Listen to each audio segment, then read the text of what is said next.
जो विषय को लेकिन आज समस्ते चिंतित जे एते घटना घटला परे भी सरकार तदंत आଳରେ जो तदंत से करुछंती से तदंत आଳରେ ए घटना को या पछरे थिबा षडयंत्रकारी माननकु घंट घोड़ेबा पई योजना करुछंती।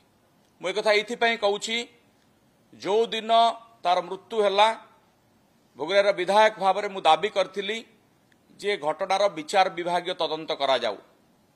काहीकि करथिली ना एथिरे पुलिस अभियुक्त, एथिरे शिक्षा विभाग अधिकारी माने अभियुक्त, एथिरे प्रशासक माने अभियुक्त एवं एथिरे सेठिकार सांसद बालेश्वर सांसद एवं बालेश्वर सदर विधायक मध्य जने जने अभियुक्त।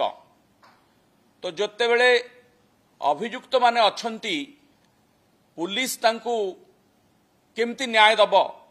पुलिस जदि निजे अभियुक्त Baleshwar SP, Baleshwar additional SP, Sahadev खुंटार थाना अधिकारी एमाने घटना को घंट घोड़ाई सबु प्रकार योजना करिसेंती।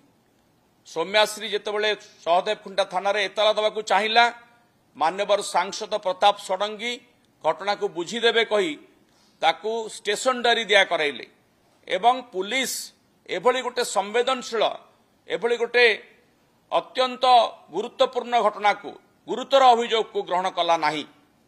जहा फल सौम्याश्री जदि सेठु न्याय पाई थांता पुलिस अभियुक्त को गिरफ्त करथांता संपुक्त प्रोफेसर को काठगड़ा को टाणी थांता ताहले हुए तो आज सौम्याश्री मरी न थांता।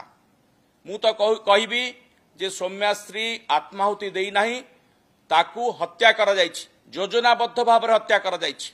या पछरे बड़ षडयंत्र रहिछि एवं से षडयंत्र को पर्दाफाश करबा पई सरकार चाहू नांती।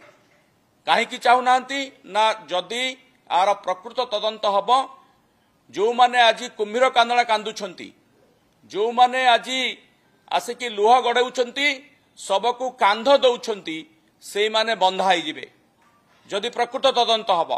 किंतु पुलिस वर्तमान मध्य क्राइम ब्रांच तदंत नारे सरकार से अपराधी मानकु से अभियुक्त मानकु घंट घोड़ाउछंती।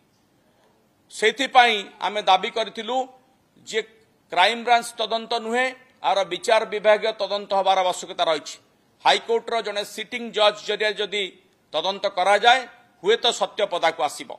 आपण माने समस्त देखिचंती सीसीटीवी रो फुटेज जने किए रेकर्डिंग करूची, जने बाट कढई नउची एवं ए सबु पछरे एबीवीपी छात्र संगठन रो मध्य हाथ रहितबा संदेह करा जाउची। एवं से माने जेतेबेले मु जाईथिली एम